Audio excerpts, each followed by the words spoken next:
You know what's wild? We're staring down what might be one of the most unpredictable free agency periods in recent memory. And I'm not just saying that to hype things up. The talent pool this winter is absolutely stacked. But here's the thing that nobody's really talking about. Almost half of these guys have already tested the market before. They know the game, they know what teams are willing to pay, and more importantly, what they're not. Let's start with the elephant in the room. Kyle Tucker is sitting at the top of this list, and honestly, it's not even close. The Cubs brought him in, and for the first 3 months, he was putting on an absolute clinic.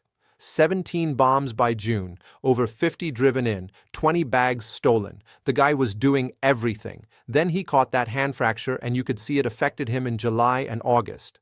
But here's what matters. Every single year since 2021, he's been worth at least 4 wins above replacement. That's consistency you can build a franchise around. When you're looking at the market right now, you're not finding another player who can do what Tucker does across the board. He hits for power, he gets on base, he steals, and he plays elite defense. That's your number one guy, no question. Now, Alex Bregman's story is fascinating because it perfectly illustrates where we are with this market. Last winter, he waited and waited, finally took a 3-year deal from Boston worth $120 with massive deferrals and opt-outs built in. Only played 114 games this year because of injuries, but when he was on the field, he was producing. 822 OPS, 18 homers. And what does he do? He opts out. Again, he's betting on himself for the 2nd straight year. Most players his age, heading into their age 33 season, they're not sitting this high on anyone's board. But Bregman's got something to prove, and you can't ignore what he brings when healthy. Here's someone who absolutely demolished expectations this year. Kyle Schwarber just led the entire National League with 56 home runs and 132 runs batted in. Read that again. 56. He played all 162 games and put up career-high numbers in wins above replacement. Now sure, he's basically a full-time designated hitter at this point, maybe throws on the left field glove once in a while, but who cares? You plug him into any lineup, and immediately that lineup gets scarier. There's something to be said about a guy who shows up every single day and gives you that kind of thunder in the middle of your order. Bichette's situation is exactly why you can't write guys off after one bad season. 2024 was a disaster for him. 81 games, terrible production, the whole thing was just ugly. But this year, he led the league with 181 hits before a knee injury shut him down.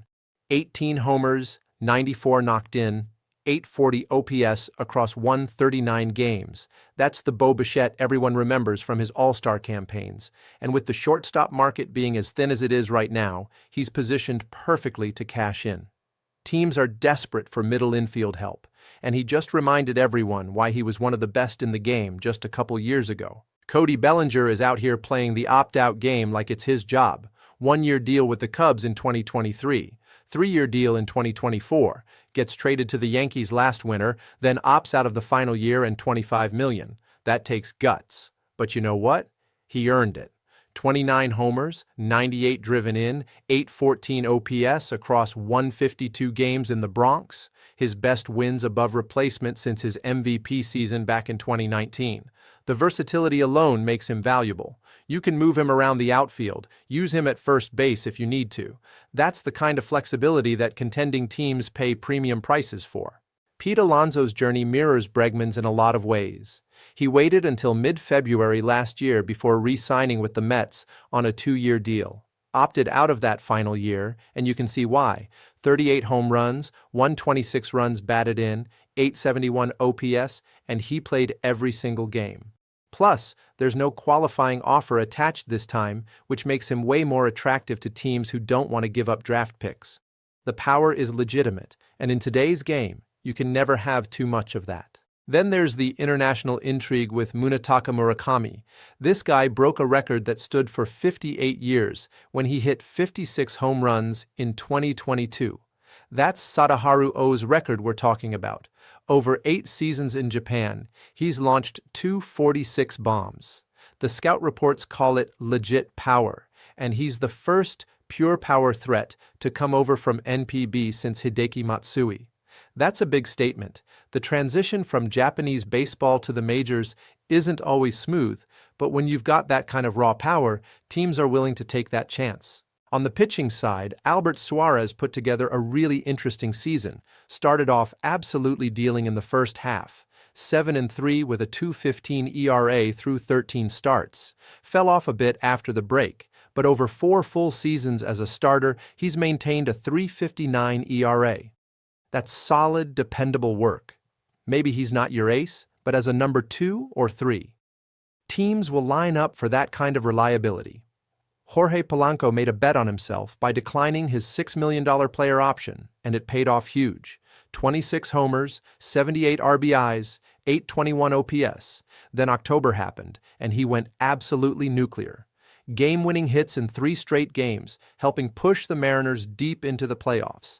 That's the kind of performance that gets remembered when contracts are being negotiated. And finally, Luis Arraez. 3 straight batting titles with 3 different teams. The guy won those titles, hitting .328 with a .797 OPS. His numbers dipped slightly this year to .292, but he still led the National League with 181 hits. He's at the top of the league in making contact, limiting strikeouts, and squaring up pitches. The defense isn't great, but that bat plays anywhere. Some team is going to look at him as a DH and feel really good about that addition. What makes this free agency class so compelling isn't just the names, it's the stories behind them. Guys proving doubters wrong, veterans opting out and betting on themselves, international stars making the leap, players bouncing back from injury or down years. This winter is going to be absolutely wild, and we're here for all of it.